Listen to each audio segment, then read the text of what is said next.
Hello, welcome to our YouTube channel. Today we take you back to the year 1250 BCE, the era where the collapse of the Bronze Age begun. So without going much further, let's dive straight into it. The sun rose over the grand palace of Mycenae, casting golden light on its mighty walls. Traders bustled in the marketplace, merchants from Egypt, Anatolia, and Mesopotamia exchanging goods and stories. The scent of incense drifted through the streets, and the sounds of haggling and hammering bronze filled the air. Yet, unseen forces were at work, threatening to unravel this thriving world. This is the story of how the great civilizations of the Bronze Age collapsed, plunging the world into chaos and darkness. The year was around 1250 BCE. Across the eastern Mediterranean, powerful kingdoms flourished. In Egypt, Pharaoh Ramses II ruled with unmatched authority, constructing great temples and expanding his empire's influence. In Anatolia, the Hittite Empire controlled vast territories, using diplomacy and military strength to hold their domain together. The Mycenaean Greeks, descendants of legendary warriors, commanded strong city-states like Mycenae, Tiryns, and Pylos, their palaces adorned with gold and their fleets dominating the seas. Further east, the Babylonians and Assyrians observed the stars and recorded omens, believing the fate of their empire rested in celestial alignments. The city of Ugarit, a vibrant trade hub, connected the world through its bustling ports, where merchants spoke in a dozen tongues. Goods like Cypriot copper, Levantine timber, and Egyptian papyrus flowed through the region. The world was interconnected, wealthy, powerful, and seemingly unstoppable. But, like the calm before a storm, a shadow loomed over these lands. In the palace of Ugarit, King Hammurabi sat reading a letter, his brow furrowed with worry. A desperate plea from a neighboring city had arrived. The enemy is at our gates. Their ships have landed on our shores. They burn everything in their path. These were not mere pirates or raiders. They were something far worse. Meanwhile, across the Aegean, Mycenaean kings faced their own troubles. Earthquakes shook the land, collapsing palaces and temples. Famine struck hard, and whispers of rebellion grew among the people. The Hittites, once invincible, found themselves at war with multiple enemies. Reports spoke of failing crops and internal struggles. Even Egypt, the mighty empire of the Nile, was not immune. Pharaoh Ramses III prepared for war, his generals bringing intelligence of a mysterious force approaching from the sea. Then, the Sea Peoples arrived. Who were they? No one knows for certain. Some believe they were displaced peoples fleeing famine and disaster. Others think they were warrior bands seeking conquest. But one thing was clear: they were unstoppable. The attack was swift and brutal. The cities of Anatolia burned first. Hattusa, the great Hittite capital, was reduced to ruins. The enemy showed no mercy. Temples were looted, palaces destroyed, and knowledge lost in flames.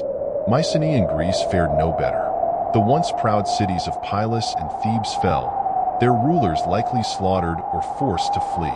In the ashes of their palaces, the writing of the Mycenaeans, Linear B, vanished forever, plunging Greece into a dark age. Across the Mediterranean, the Sea Peoples laid siege to Ugarit. In a final desperate message, King Hammurabi wrote to his allies, "The enemy is here. My father, do you not know? They have set fire to my city and all is lost." Then, silence. Ugarit, a thriving port city, was wiped from history.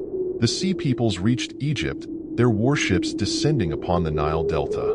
Pharaoh Ramses III, in his final stand, mustered Egypt's mightiest warriors. The battle raged, but Egypt stood firm. The Sea Peoples were repelled, their fleets scattered. But Egypt's victory was bittersweet. The war drained its wealth, its power diminished. It would never again reach the heights of its golden age. As the dust settled, the great civilizations of the Bronze Age lay in ruin. The Hittite Empire ceased to exist. The Mycenaean world became a wasteland of abandoned cities. Babylon and Assyria, though spared total destruction, suffered invasions and revolts. The once thriving trade routes disappeared. Knowledge, once passed through written records, was lost. Literacy declined. The world entered an age of silence. Without centralized rule, Once mighty empires broke into small, isolated communities. War and starvation became the norm. In Greece, survivors lived in simple huts where palaces once stood. It would take nearly 400 years for writing to return to the land. In the Levant, new groups like the Philistines and Israelites emerged, filling the power vacuum left behind. Yet, amid the chaos, a new order slowly arose. Though the Bronze Age was gone, humanity endured.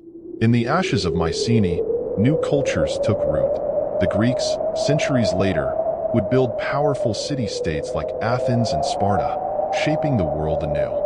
The Assyrians, once on the brink of collapse, would forge an empire more fearsome than any before.